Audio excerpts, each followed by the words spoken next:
Hello everyone, welcome back to my channel. আশা করি তোমরা সবাই খুব ভালো আছো আর সুস্থ আছো। লাস্ট ভিডিওতে তোমরা দেখেছিলে অনুষ্ঠান কিন্তু শেষ হয়ে গেছিল, তো সেখানেই ভিডিওটা আমি স্টপ করে দিয়েছিলাম। তারপরের দিন সারাদিনই ঝর্দির বাড়িতে ছিলাম, সেদিন সন্ধেবেলা কিন্তু যে যার বাড়িতে চলে গেছি। তারপরের দিনকে আমি একদিনের জন্য এসেছিলাম আমার বাবার বাড়িতে। সেদিন ছিল প্যাম্পুর জন্মদিন, দিদি নিমন্ত্রণ করেছিল, তো সেই কারণের জন্যই কিন্তু বাড়িতে যাওয়া। আর বাড়িতে গিয়েই সকালবেলা থেকে জানো তো আমার প্রচণ্ড শরীর খারাপ হয়ে গেছিলো। ব্যাস সন্ধ্যে থেকে চলে এলো প্রচণ্ড পরিমাণে জ্বর, আর সেই জ্বর বাড়তে বাড়তে 102-তে পৌঁছে গেছিলো। আর সেই 102-এর জ্বর কোনোভাবেই কিছুতেই নামছিল না। মা মাথায় জলপট্টি দিয়ে দিচ্ছে, মাথায় জল ঢেলে দিচ্ছে, এমনকি দুটো জ্বরের ট্যাবলেট খাওয়ার পরেও কিন্তু কোনো রকমভাবেই আমার জ্বর কিছুতেই কমছিল না। প্রায় রাত্রেবেলা 12:30 একটা মতন বেজে গেছে, তখনও স্টিল 102-তেই আমার আটকে ছিল। তারপর রাত্রিবেলা আস্তে আস্তে কিন্তু আমার জ্বরটা নামে, আবার কিন্তু সকালবেলা জ্বর আসে। মানে আজকে তোমরা যে ভিডিওটা দেখছো এই ভিডিওটার কথাই বলছি। দেখতেই পেলে বাড়ি থেকে বেরোলাম, আর সেই জ্বর জানো তো কিছুতেই কমছিল না। যতক্ষণ ওষুধের অ্যাকশন ছিল ততক্ষণ জ্বর কমতো, আবার কিন্তু ঘুরে ফিরে জ্বর চলে আসতো। আর সেই সময় ডাক্তারও পাওয়া যাচ্ছিল না, দোল আর হোলি ছিল। তো তারপর এইখানে এসে মানে চেন্নাইতে এসে তারপরে কিন্তু ডাক্তার দেখেছি। এখনও ঠান্ডা লাগাটা আমার কমেনি, এখনও কিন্তু ঠান্ডা লাগা রয়েছে। তো যাই হোক, আশা করি ভিডিও থাম্বনেলটা দেখে বুঝতেই পেরে গেছো যে আজকের ভিডিওতে তোমরা দেখতে চলেছো আমাদের পুচকুসোনার কিন্তু মামা ভাতটা। অন্নপ্রাশন তো হয়ে গেছে, মামা ভাত তো কি দিতে হবে তো নাকি।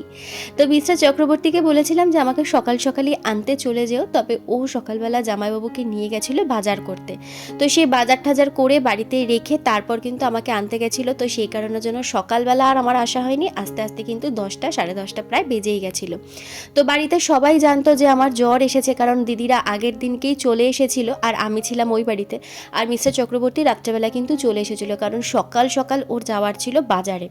আমি ওকে বললাম যে থাক তুমি চলে যাও, এখানে বাবা মা আছে, কোনো অসুবিধা হলে আমি রাত্রেবেলা ফোন করব। তবুও বারে বারে ফোন করে খোঁজ নিচ্ছিল যে জ্বর কমেছে কিনা।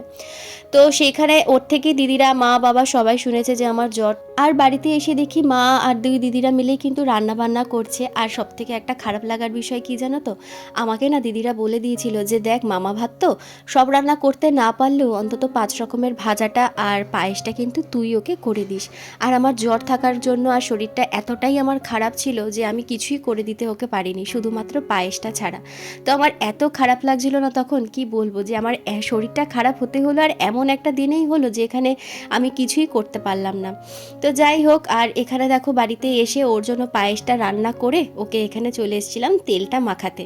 ওকে তেল টেল মাখিয়ে, আর ওর জন্য কিন্তু এই বাথটাবটা আমি কিনেছিলাম, মানে কিনে এনেছি চেন্নাই থেকে, যে ও আমাদের বাড়িতে যখন আসবে, মানে স্পেশালি আজকের দিনের জন্যই কিন্তু আমি এই বাথটাবটা ওর জন্য কিনেছি, যে আমাদের বাড়িতে যখন আসবে তখন ও এটাতে করেই স্নান করবে। তো সেই রকমভাবেই কিন্তু আমি এইখানটাতে জল দিয়ে একটু দুধ দিয়ে আর একটু ফুল দিয়ে সাজানোর চেষ্টা করেছিলাম। মিস্টার চক্রবর্তীকে বলেছিলাম যে একটুখানি গোলাপ ফুল পেলে গোলাপ ফুল নিয়ে এসো, তাহলে সুন্দর করে সাজিয়ে দিতে পারবো, দেখতে ভীষণ সুন্দর লাগবে। তবে ও বেচারার এত তাড়াহুড়ো, ও কিন্তু আর দুটো ঘুরে দেখার সময় হয়নি। একটা দোকানেই গেছে যেখানে গোলাপ ফুল ছিল না, বেশি করে গাঁদা ফুল নিয়ে চলে এসেছে। দিনটা ছিল রবিবার, আর রবিবার দিনকেই ওর বন্ধু বান্ধব দাদা ভাই সবার সাথে দেখা হয়।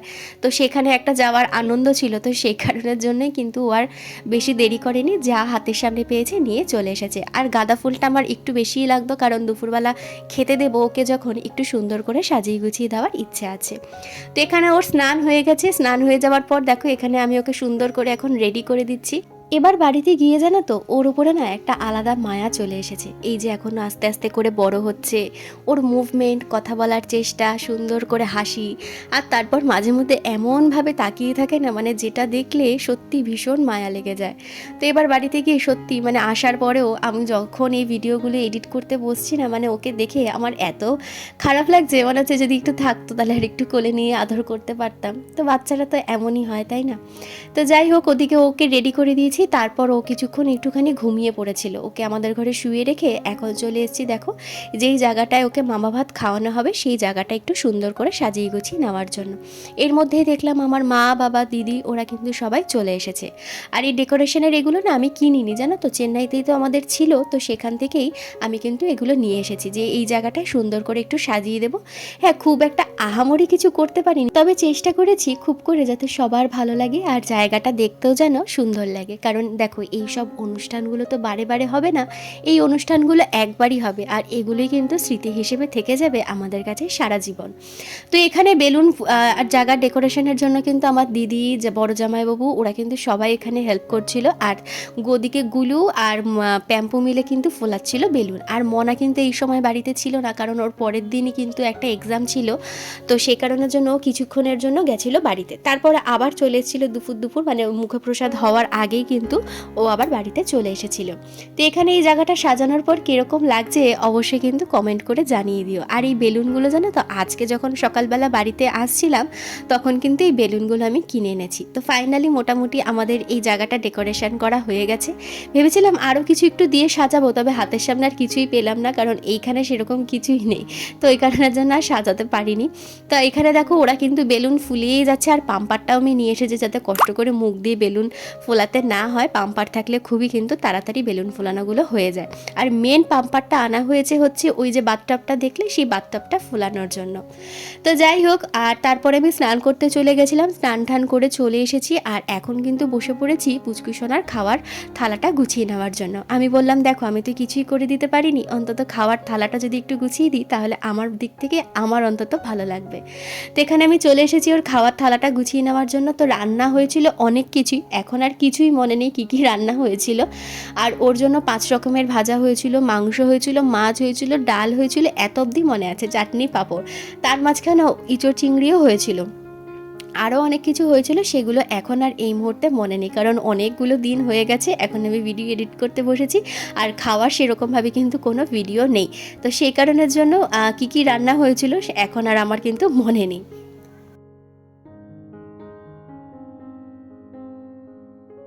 খাওয়ার থালা তো গোছানো হয়ে গেছে, এখন বাকি ডাল, চাটনি আর পায়েসটা গোছানো। আর আমাদের বাড়ির ছোট্ট সদস্যের জন্য দেখতে পেয়েছো কত ছোট্ট ছোট্ট বাটি, আর এই বাটিগুলো কিন্তু ঘরেই ছিল। গুলু যখন আমাদের বাড়িতে আসতো তখন কিন্তু এই ছোট্ট ছোট্ট বাটিগুলো ছিল গুলুর জন্য।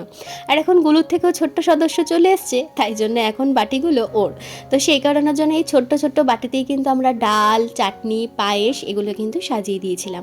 আর এখানে সাজিয়ে দিলাম 5 রকমের মিষ্টি। আর এখানে তো দেখতেই পাচ্ছ এখানে মিষ্টির হাঁড়ি রয়েছে, আর তার সাথে কিন্তু রয়েছে ঠান্ডা, কারণ এখন হালকা হালকা কিন্তু গরম পড়েই গেছে।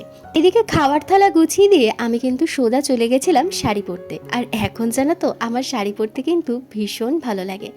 তো এখানে এখন চলে এসেছি দেখো খাবার থালাটা চারিদিকে সুন্দর করে ফুল দিয়ে সাজিয়ে দেওয়ার জন্য। আর মিস্টার চক্রবর্তীর জন্য কিন্তু বের করে রেখেছি একটা পাঞ্জাবি, ও আজকে পাঞ্জাবি পরেই কিন্তু আজকে পুচকুর মামা ভাতটা দেবে।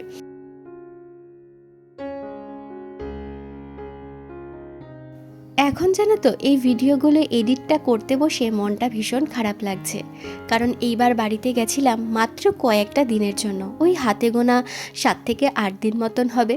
তো এইবার বাড়িতে গিয়ে না মনটা একেবারে ভরেনি। এই কটা দিনের জন্য বাড়িতে গেলে খুব স্বাভাবিকভাবে মনটা কিন্তু ভরে না, এত দূরে থাকি, 6 মাসে 9 মাসে একবার করে যাওয়া হয়। হ্যাঁ এইবারটা একটু তাড়াতাড়ি গেলাম ঠিকই, তবে তবুও মন যেন আর ভরে না। এখন এই ভিডিওগুলো এডিট করতে বসে না মনটা তখন ভীষণ খারাপ লাগছে, যে আরে কয়েকটা দিন যদি সবার সাথে থাকতে পারতাম কতই না ভালো হতো। তো যাই হোক, দেখো তোমাদের সাথে কথা বলতে বলতে আমার কিন্তু এখানে সাজানো গোছানো হয়ে গেছে, পুরোটাই কমপ্লিট। কীরকম হয়েছে অবশ্যই কিন্তু আমাকে কমেন্ট করে জানিয়ে দিও।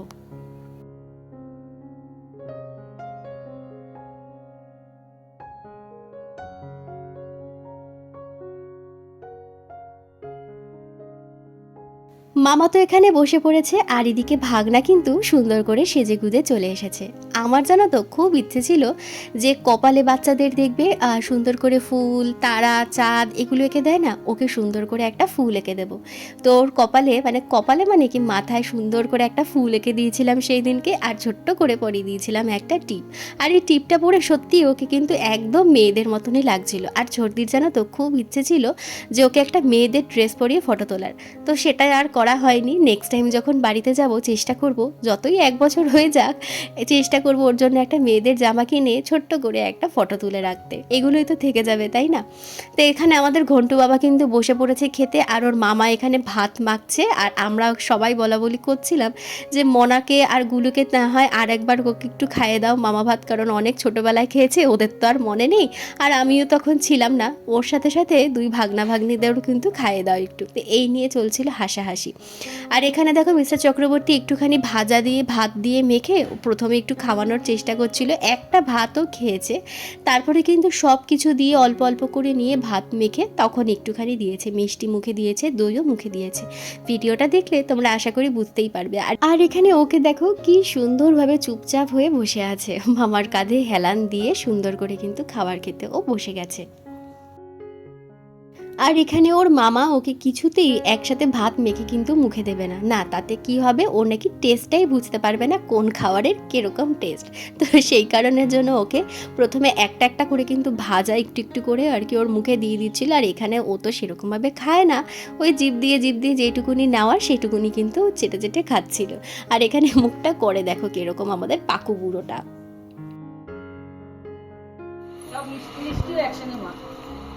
প্রথমে পায়েস স্বাদ বুঝবে না, ওটা খাওয়া তুই বসে এরকম খাই খাওয়া, সব একটা একটা করে আলাদা আলাদা ভাবে খাওয়াইলে ভালো। বোতলে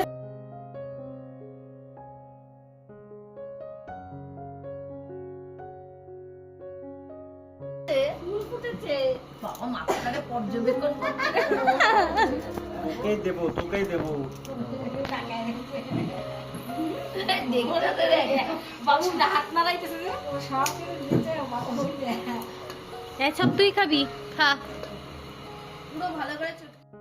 এই দেখো ওর মুখের অবস্থাটা, প্রথম যেদিনকে ওর মুখে ভাত ছোঁয়ানো হয়েছিল তখন তো একটু কান্নাকাটি করছিল, কারণ চোখে ওর ঘুম ছিল, আর আজকে ঘুম থেকে উঠে এসছে, আজকে কিন্তু মুখ চোখে একদম বেঁকিয়ে দিয়েছে, একটুও মনে হয় খেতে ভালো লাগছিল না। কিন্তু লাস্টে যখন দই দিয়েছে এবার একটুখানি মিষ্টি দিয়েছে তখন কিন্তু সুন্দর ও চেটে চেটে খেয়েছে, মানে মিষ্টি জিনিসটা ও কিন্তু ভালো লেগেছে বা ভালো খেয়েছে এটা কিন্তু বলা যায়।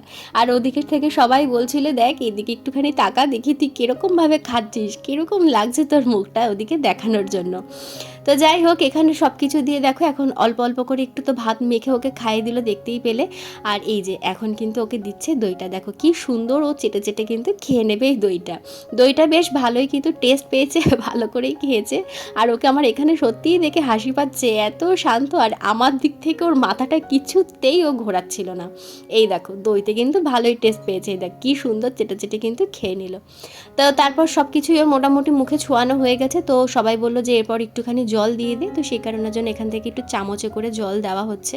তো ও তো এখনও জল খায় না, তো সেই জলের টেস্টটাও বুঝতে পারছে না কীরকম করছে মুখটা। তো এইটা দেখে সবাই কিন্তু ভীষণ মজা হচ্ছিল, হাসাহাসি করছিল। তো ফাইনালি ওর মামা ভাত খাওয়া এখানে হয়ে গেছে, তারপর কিন্তু আমরা এখানে সবাই মিলে ওদের সবার একটু ফটো তুলে দিচ্ছিলাম।